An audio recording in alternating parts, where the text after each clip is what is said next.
Yo, good morning everyone. Saturday morning, kicking back, just had some coffee and I was having a discussion with a friend about some of my ever burgeoning vinyl collection, specifically my hip hop.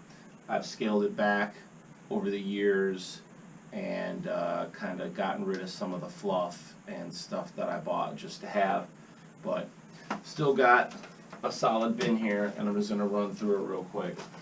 So first up, I've got how many here? 1, 2, 3, 4, 5, 6, 7 third base 12-inch singles, and I think I'm missing at least one. First up, I got the Gas Face green vinyl. I think this might be British, maybe. I'm not sure. I know there's a bunch of different editions, obviously. Big hit for them, and the song that got me into them back in 7th grade or so. Here's my absolute favorite third base release. Honestly, I don't have any. I'm not big on getting LPs on vinyl. I'd rather just get that on CD or stream it or whatever. And I do have these on CD. I had this single or EP on cassette when I was in grade school, and I worked it out. I played it till it exploded probably. But yeah, I remember buying this 10 or 15 years ago, and I was so pumped, and I've listened to it a million times. Brooklyn Queens with Triple Stage Darkness. Got some remixes on there. Here we got one in a plain sleeve. This is actually from the second LP, Portrait of the Artist as a Hood. Do have the Def Jam generic jacket. Gladiator. I mean, song's got a good feel, but yeah, hate to say it, third base fell off towards the end. I got stuff like these last two just as a completist, although Portrait of the Artist as a Hood is actually a pretty decent song. Step into the AM, this is what I'm talking about. This is the real third base to me. Love the back of that jacket. Doesn't get any simpler. Love that font. And then you gotta have Pop Goes the Weasel. There is maybe one or two others that I don't have. I'm not exactly sure. For whatever, I had some reasoning at the time to not want those and decided didn't need them. So there's that. There's my third base, 12-inch singles, and then we got these Stone's Throw rhythm tracks. These probably came out at least 10 years ago. They were kind of emulating another older series with the same name that wasn't on Stone's Throw from the late 80s, I believe. I don't have any of those. But yeah, they got a couple different producers, beat makers to put out a release. There are 5. I have 4 here. The 5th one is Baron Zen, which didn't really interest me. But I did end up coming up on it on CD. Somehow it was on sale or it was free or something, and I ended up getting it. It's just in a cardboard slipcase as part of a bigger order that I placed with Stone's Throw. A lot of the Stone's Throw you see here I bought from stonesthrow.com years ago. So first up you got James Pants, that's hot. DJ Rome's from Loot Pack, yeah, you know that's hot. Kushik, Canadian cat. This is a little more bugged out, kind of like a little bit of more like a electronic. I mean, it's hip hop, but it's twisted for sure. It's a little bit different, almost like breakbeat at times. Got some funky samples in there. I mean, Kushik is just chill in general. Sometimes he puts, not on this, but on his other stuff, he'll lay some kind of like weird ethereal vocals on top of his beats, and I do recommend Kushik. This is one of the better ones. And then Dane Funk is just unbelievable. And the really, really cool part about this is a number of years ago, Dane was performing at a street fest in Chicago. It's actually a street fest that I have gone to a bunch of years. I actually even worked at it a couple years as a volunteer.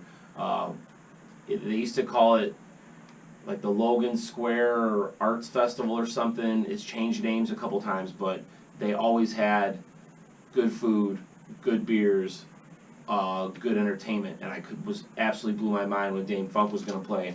And it's hard to see from there probably, but I actually went and drug the jacket with me, went up there, I ended up missing his set. This is a number of years ago, so I don't remember. I missed his set, but I caught him on stage, like packing up his stuff after the set, and I was like, "Yo, Dame!" There was there was no one around, or I mean, there was people around, but they didn't know who he was or didn't care. And he kind of looked at me, and he gave me a look that was like, "You're a fan. That's cool. Respect, but I'm busy, and I don't feel like chatting." I was getting that vibe, and then I just I had this, and it's a green Sharpie, and I just held him up. I don't even think I said, "Can you come and?" I mean, he was like 20, 30 feet away, and he came over, and he wrote, "Peace, Eric, Dame Funk, 2013, 7 years ago. Wow, would not have guessed that." And then he wrote, "Keep funkin'." The thing that makes me mad is I didn't test the damn Sharpie before I went, and it was a little bit dead. Because I remember telling him, like, just deface the whole fucking jacket. I don't care.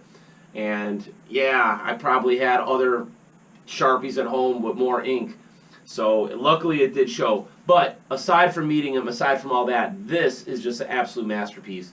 All the song titles are colors. A lot of the song titles on these are real generic. I think on maybe the James Pants one, they're called just like 1, 2, 3, 4, 5, 6, 7, 8 or something. And here they're like silver. I actually have a video of me eating the sandwich in Cleveland.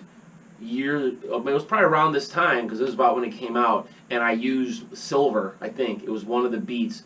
I put it in the video, and that got flagged. But hopefully Dame's catching the royalties on that. But yeah, I mean, Dame Funk is a kind of music that, I mean, wouldn't anyone just like this? I've got some more. Actually, here they are. Again, I don't have his LPs on vinyl because I would just either get them on CD or just I can live without them. The 12 inches, you feel like those could go out of print and they're not going to press that many. So I've got Burgundy City is which one? This one. It's cool. It's kind of like a generic jacket, but it's not. I've even got the original shrink still on there. I could see it. And I've listened to these many, many times. Highly recommended. Here's just an oddball in here. I bought this a long time ago. I probably bought it on the internet, maybe on eBay, because I don't think I bought it new. Funny, it's a generic jacket and it says "Made in England" is on there. I don't think it's not a British press or anything, but yeah, this is Gangstar full clip. I mean, it's just one of the best beats. One of the best hip-hop songs, but one of the best beats ever. It's just absolutely addictive, and you'd have to be an idiot to not like that beat. Here's some more Stone's Throw stuff. DJ Design, and this one actually has, yeah, so this is like an EP. It's only 4 songs, or no, 3? Yeah, 3 songs. It has the instrumentals on one side and the vocal tracks on the other. And I probably bought this new from Stone's Throw, unless it was, what year is this? 2001. Okay, no, then I did not buy this new. I bought this used, maybe on eBay. But just DJ Design is awesome. Big fan. Foreign Legion Kidnapper Van beats I do not own on vinyl, and it's funny because I was just looking and you could get a copy for $5. It's a double 12-inch, and I really should buy that because I have listened to that a lot. It just streamed it millions of times. This, however, is really hot, and I distinctly remember looking for this for a long time. Probably around 2005 or 6 is when I was looking for it. It's older than that. Yeah, this is from 1999. I probably didn't even have any vinyl then. And I had a lot of trouble finding it. I must have got it on eBay. And I remember I used to post on the Stone's Throw message board being like, "Who's got a copy of Gather Round?" And I remember, I wish I should have screenshotted it, like dude calling me out like, "Hey man, you quit posting about that. You post like once every couple weeks. Nobody's got your goddamn record." But I found one. The jacket's kind of split. It came that way. But I have played the absolute life out of these records. This is, I just love that style of production. I'm a huge Cash Money fan. I have every CD that came out, which I bought new at a local record store, Rolling Stone, at Harlem and Irving. I have them all in a book, in a CD book in the other room. And I mean, like, Lil Wayne's first three or four albums before he tatted up his whole body and burnt out his brain and started freestyling everything.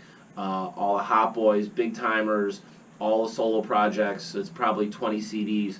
This came out. I actually have this on CD even, but I also bought it on vinyl, and I think it's a little bit rare because I've seen people selling them for like 20 or 30 bucks.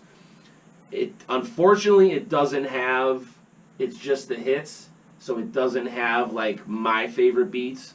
I wish it had some more obscure tracks, but definitely worth having, and it does have some good stuff. But at that stage of the game, I was such a cash money completist, I would have bought it even if it was the wackest beats. Not that Manny Fresh makes whack beats. Right here, I've got a little collection of like late 80s, early 90s Chicago hip house. These first three are basically different versions of the same 12-inch single, and they have different mixes. This is two young brothers. Check out the hook. This song was poppin' in 1990, I'm gonna guess. 91. I was in 8th grade, and B96 radio played the hell out of this, and this was like the song of my life in 8th grade. Everybody loved it. I remember going to the school dance, and people were like trying to get whatever teacher was DJing to like put it on, and people would be doing the tracks and the back tracks, and I mean, I've known every word to that song since 1991, and I still know it right now, and I haven't put this on in a long time. These were some of the first records I bought. I literally registered my Discogs account a long time ago just to buy these. It's just absolutely part of my life. I don't know, people think hip house is corny. I don't give a fuck. This one I bought a lot more recently. This is on Groove Control Records, which I think is like DJ Devastation's label or something. I think there's only like a couple releases on it, and I don't even know if these are different mixes. They might be on there, on those DJ International 12 inches, but had to have it. Probably paid $5 for it. And then right here I've got another one of my favorite hip house releases from the early 90s, Dangerous on a Dance Floor, Musto and Bones. Something else that I would really love to get is Mellow Man Ace, Welcome You to My Groove. I gotta get that. I've been playing some old Bobby D mixes recently, and one of them has a cut of that, and I was just like, man, this brings me back. I gotta have it. That's probably the only other hip house release, and I'm set for life. You can put them in my coffin. I'm good. Okay, now we get into MF Doom, my favorite MC ever, everybody's favorite MC ever, right? If you're not, shut it off. Bought this on eBay. It's autographed. Is it real? Real autograph? I hope so. I think so. I don't know.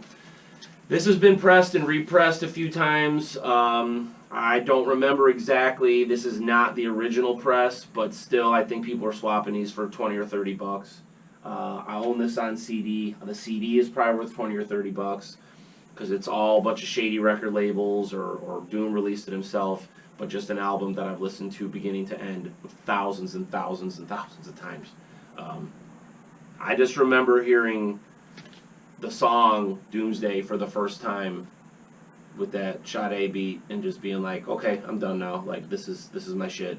This is my favorite rapper. This is my favorite producer. It took me about a minute and a half of my first listen. I was good. Love Doom. And then I've got all of the special herbs. This is also, you know, a shady series. Stuff's been pressed and repressed on different labels. Some are more rare than others. So this is volume 1 and 2, and then there's a 3/4 and a 5/6. I don't have those. I'll explain why in a minute. I have all these on CD, and some of those are more original presses. So I didn't get 3/4 or 5/6, and this is why. Because this is a repress of 4, 5, and 6 that I bought later. A lot of this stuff probably came from Sandbox Automatic, which is funny because I recently looked in my mind. I thought they were shut down or gone, and maybe they were for a while, but they're up and running now. So go support Sandbox, get your hip hop vinyl. So I don't have 3 on vinyl, but whatever. I've got it all on CD, and then I also have the box set on CD that came out. I mean, that was probably almost 10 years ago. It's one continuous mix by Doom of like every beat. I remember buying that. I'm going off track now because this isn't vinyl I'm talking about, but being so like, oh man, I can't wait to hear what are Doom's transitions, or like how much beat matching is he going to do. And it's like there's no transitions, there's no nothing, like almost none. And I was like, not that I have crazy skills, but yeah, I probably have better skills than that. If you're going to put it out officially, like, make an effort. But Doom has been criticized for not making an effort a lot of times. I love them anyways. These are just, I mean, this 7/8 is worn as hell, the jacket, and without taking the vinyl out, I know it's worn. I've just played these again and again and again. It looks like I've got 9 and 0, or 910, whatever you want to call it. That's still in the shrink. I mean, it's opened. This one is definitely not in the shrink because it just got shredded from handling it millions of times. Can't get enough Doom. Got some more Doom here. Let's see here. Pull some of these out. I had a bunch of other like Doom singles, some of which I got rid of them. I sold a lot on eBay because I'm like, I don't need all these. But I kept this one because I mean the songs are great, but the production, Mole Men, well, they're from Chicago, I believe, is absolutely out of control. Yeehaw and Is He Ill, and then Yeehaw is actually on Food, and they gave it a different name, and I'm blanking out on that right now.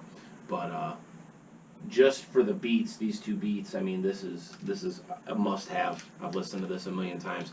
Who in the hell knows what the samples are? Where did they find that? Pot holders and hoe cakes. I mean, honestly, hoe cakes I could live without, but pot holders I cannot, and that got me into Count Bass D.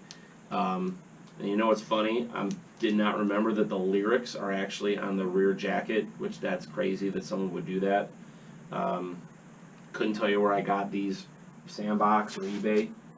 But yeah, I held on to these because I like the songs so much, even if I don't need them. There's an obscure one. So here we got Rodan from Monster Island Czars. And this is a 3-song single. And one of the songs is produced by Doom, Ruler of Day and Night. The other songs are produced by some cats I never heard of. Rodan has a really ridiculous delivery. Some of the Monster Island Czars stuff is just kind of like blah to me. It's like some of it's good, some of it's bad. But Rodan stands out. Like his delivery and voice is unmistakable. So the song is good, but better off. You basically are getting a Doom beat, because the instrumentals are on side B, that's not on any special herbs, as far as I know. Been a long time, but I'm 99% sure. But this is just like a super cheaply made 12-inch on Quasar Records. I'd be curious what else they put out. Nothing. I've listened to these two songs a lot of times. It's good, but I could live without it. As much of a Doom fan as I am, and as much as I'm going on right now, like I could live without the Victor Vaughn stuff. Although I have that on CD, maybe I sold them. Some of the really ridiculous stuff I don't care about. This sort of falls into that. I know this isn't Victor Vaughn. Actually, the pictures on the back make it worthwhile alone. See, Doom is lighting a blunt with the MPC in the background. And they actually got a bass guitar here. Or the nut on a bass guitar. Okay, before I was really interrupted by my GoPro's dead battery, I was talking about this album, not Doom's best work, and incidentally, I've had it for sale in my Discogs store with a lot of other stuff for a long time, and it will not sell. A lot of people are selling this album. I think I have it up for like $1.50 or $2. So, hey, if you're looking for a bargain, check me out. Then we get into the last of the Doom. Actually, that's not true. There'll be even more. My Mad Villain singles, sort of. Well, first I've got these two singles here. Money Folder and Curls. B-Dub, all caps. Bought these at the time that it came out, and I bought Mad Villainy on CD. And then I also have, very proud of this, it's the Mad Villainy Instrumentals, double 12-inch. It's funny because I was going through this and organizing the bin before I started. I used to have J-Lib Champion Sound. double LP instrumentals, and then one day I noticed that people were selling them for like 30 or 40 bucks, and I never really liked it that much anyways, so I dumped it. Thought I still had it, but now I do remember selling it. So there's that. Then I've got a couple, 1, 2, 3 Madlib releases. First I've got this Shades of Blue. This is actually on Blue Note. They let Madlib raid their vault or something, and he grabbed a bunch of stuff to sample, like Horace Silver, you know, Donald Byrd. I don't really listen to this too much. Donald Byrd, Bobby Humphrey, Ronnie Foster. I don't know why I thought Horace Silver. Anyways, still in the stretch. It is opened. Listened to it a couple times. Now this, on the other hand, I've listened to a million times. This is a split actually with Cut Chemist, and they've got I think 3 songs each, and I think it's all like sampled from the same thing.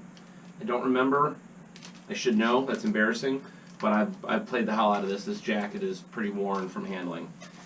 I used to have a whole bunch of Quasimodo singles, 7 inches, all kinds of stuff.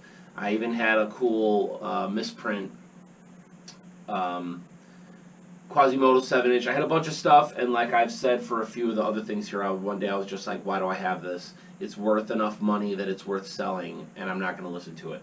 However, I kept just this one Quasimodo 12-inch for Come On Feet, and man, I mean, the beat, the song, I got to be completely honest, and I'll get some hate for it. I think that the Quasimodo thing is just too much of a novelty. I can't get down with it. It's a waste of good beats. I should buy some of the LPs, instrumentals on vinyl. That would be cool to have. Don't have them. I don't even have any Quasimodo on CD, but I will never get rid of this. And I had a guy I used to work with that I played it for him. He fell in love with it, and then he went he went on like a snowboarding trip with his friends somewhere, and he said that they did a whole bunch of coke, and that his one friend went snowboarding high as fuck on coke. They like stayed up all night, and his friend said he went snowboarding high on coke with this song on repeat, which was via me. I introduced him, and he introduced his friend. So, guy was a little bit of a liar, exaggerator. It's probably true. I don't care if it's false because it's funny. Then I've got a whole bunch of MED, Metaphor, another Stone's Throw MC, all 12 inches. Again, don't own the LPs. These are very low value, and some of them are not that great. I'll get to that. This one, however, this is a white label because, if I understand correctly, it's an uncleared sample of Erykah Badu's song. The jacket is so worn out, and I know I bought this new. Listen to this absolutely a zillion times. Is it even? Yeah, it's just literally a single. Vocal one side, B-dub, instrumental. Great cut. Great song. And then I've got a couple more, 3 more, and I know I have some. I'm not going to go through my hip-hop 7 inches, or maybe I will. Anyways, I've got 3 more Metaphor 12-inch singles. Bought all these from Stone's Throw around the time they came out. Probably 2005 or so, 2002, 2001, 2003. And then this is funny. I got this either from Stone's Throw or Sandbox, and then they shipped it to me accidentally. It isn't what I wanted. And I wrote them and said, I didn't want this. And they're like, we'll just keep it and we'll send you what you ordered. Yeah, got a beat by Jay Dilla, so that's cool. But didn't want it. I don't know if it's opened. I guess I've listened to it, but couldn't tell you much about the song. Here's a fairly rare Stone's Throw release. Another DJ Rome's. I had his Rhythm Tracks album, Hamburger Hater Breaks, and these truly are breaks. You know, shorter songs.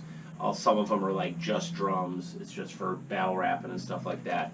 But I was pretty hardcore Stone's Throw completist at the time, and I do remember this was like the DJ Design Gather Round. It took me a while to find a copy, and I was really excited when I did. Great record.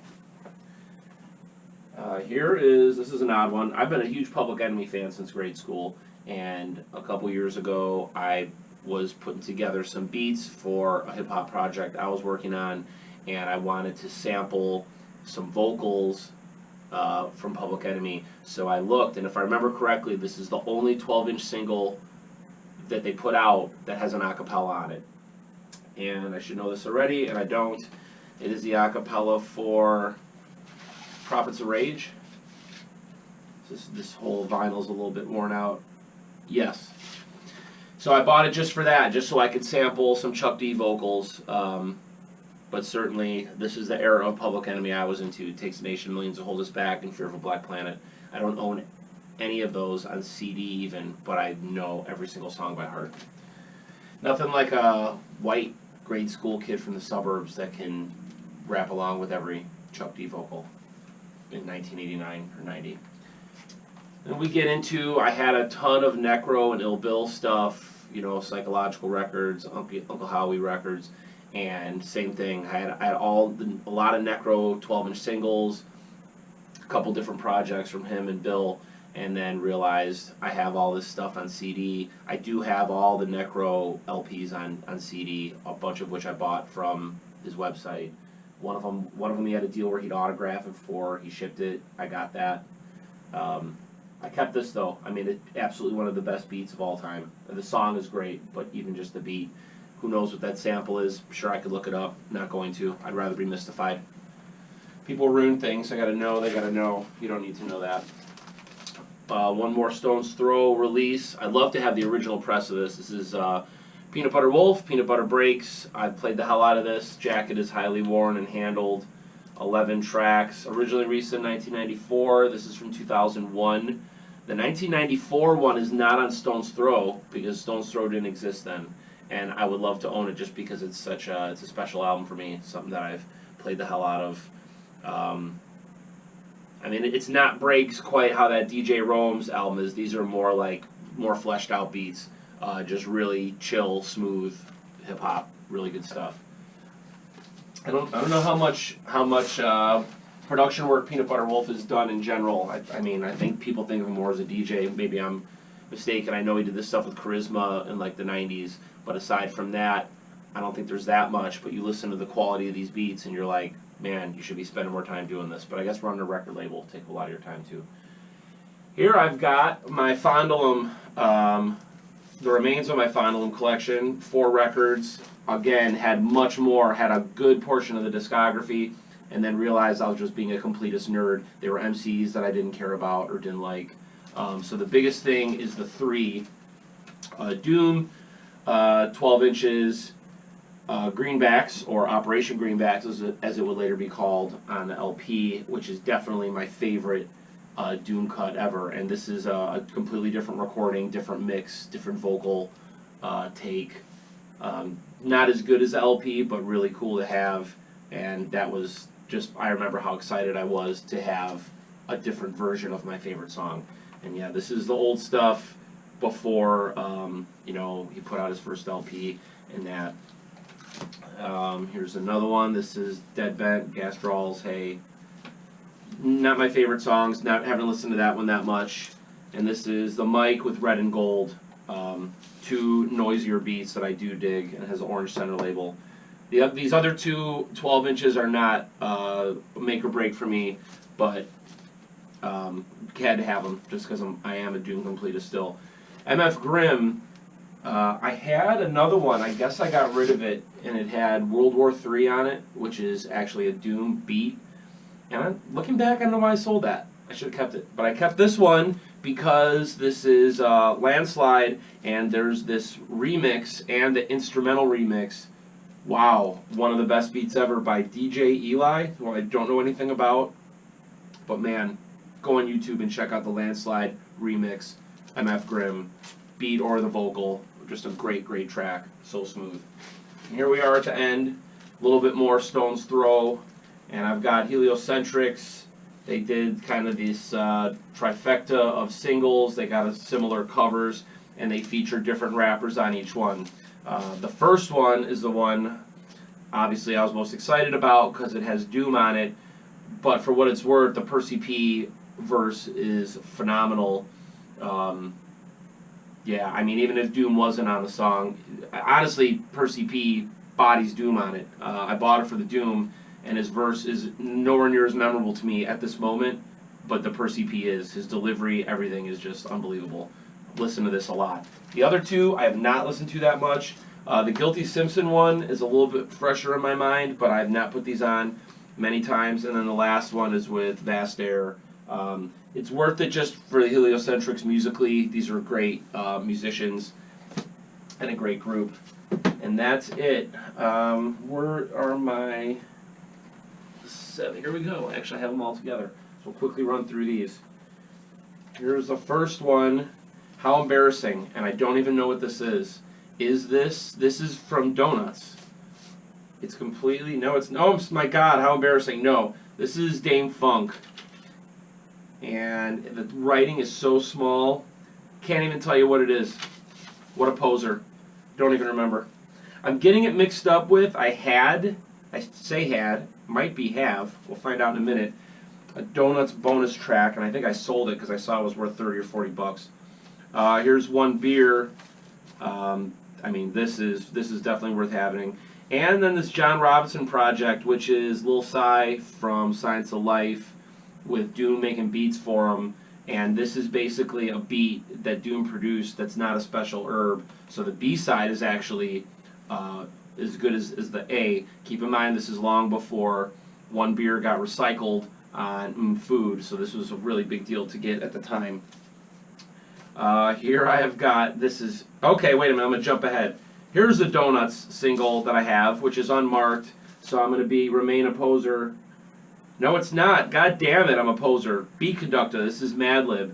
I also have the first Beat Conductor double 7-inch, but I keep it at work. I got a little Newmark portable player in my office with a box of 7-inches I brought in, and I actually just listened to it this week. This is another, a lot of these are bonus Stones Throw 7-inches, 45 Club. So I'll admit I would just buy them if they were artists that I knew they would be in short supply, and I would scoop them up. And I have not put a lot of this stuff on in a long, long time.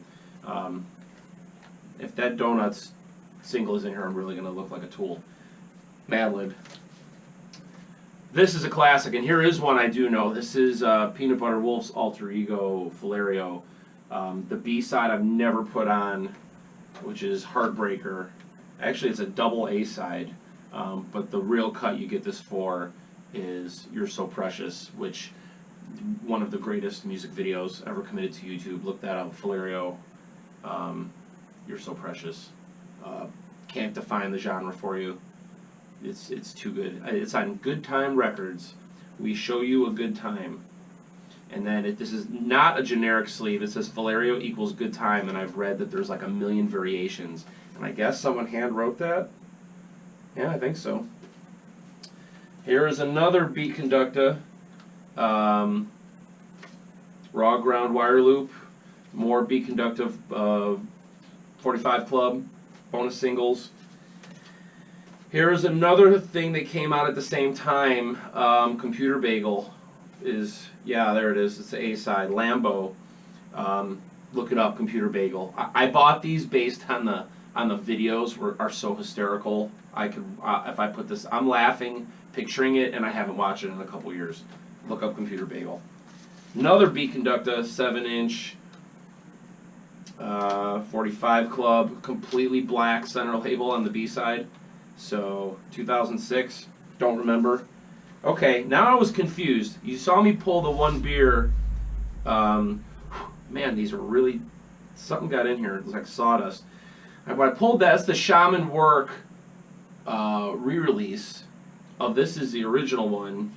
And is this, doesn't even say, oh it is, yeah it is Stone's Throw, my bad. This is the original One Beer 7-inch because it has an etching on the B side. There's no B side. And yeah, again, a song that people take for granted now, but when that came out, that's one of the most outrageous beats ever. I think 99% of MCs in the world would be too intimidated to even try to flow over that in any way. Don't want to know what the sample is. If you know and you tell me, I'm going to fucking punch your lights out. Keep it to yourself. Here we go. I knew I had at least one MED 7-inch, Don't Sleep, B-Dub instrumental, produced by Madlib. This is, well, I'll leave that for last. Here I've got a Madlib Metaphor picture sleeve. Forgot I had this. And then this I bought at a record store, actually. Damned if I know where it was. Did I leave the receipt in here? Must have not got one.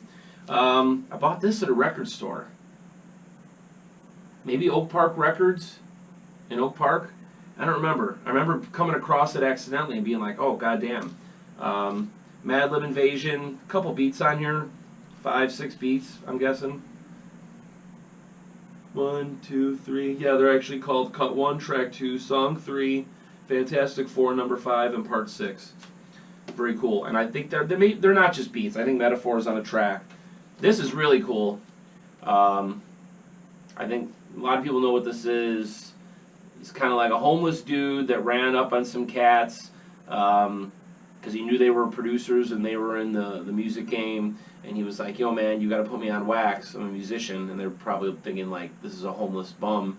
What's this guy got to do? And he proceeds to lay down this, like, funk, G-funk, singing while beatboxing at the same time and beating on his chest. There's a video of it when they first discovered him. Then they drug him in the studio to actually record it. It's a cappella. They didn't add any instruments. Then there's a Dame Funk remix on side B, which made me even more excited about it. But it actually, you can't do it. It takes so much away from the original. It's supposed to be a homeless guy beating on his chest. And Dame used that, but he added some synths and a beat and stuff. And it's like, no, it needs to be raw. Anyways, that's it. I don't want this battery to die again. I got a lot of vinyl. Too much. It used to be more. I think about almost 800 pieces now, not counting 7 inches. And man, there's something fell apart in there. I got some mice eating on my vinyl, like paper and sawdust. That's it. Hope you enjoyed this. Catch you later.